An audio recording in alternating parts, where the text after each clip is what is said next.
Strawberry ખાધી હતી? ખાધી હતી. પછી શું ખાધું તું સ્ટ્રોબેરી પછી? પાઇનેપલ. એને બગાડી હતી. પછી શું ખાધું તું? એબીસીડી. એબીસીડી. હવે એબીસીડી બોલ તો.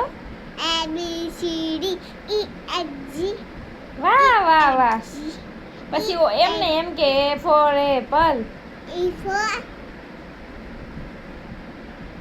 Apple. Apple. B for ball. C for બિલાડી. કેટ. કેટ. ઇંગ્લિશમાં કેટ કહેવાય. કહેવાય. હા કેટ. કે શું કહેવાય ઇંગ્લિશમાં? કેટ કહેવાય. હા પછી ઈ ફોર એપલ. એલિફન્ટ. એલિફન્ટ. હા બસ હવે એમ કે લાઈક કરો, ફોલો કરો, લાઈક કરો, ફોલો કરો, સબસ્ક્રાઈબ કરો, સબસ્ક્રાઇબ કરો, કમેન્ટ કરો. કમેન્ટ કરો. Tata. Tata. Bye bye. Bye bye. Radhe Shyam. Radhe શ્યામ.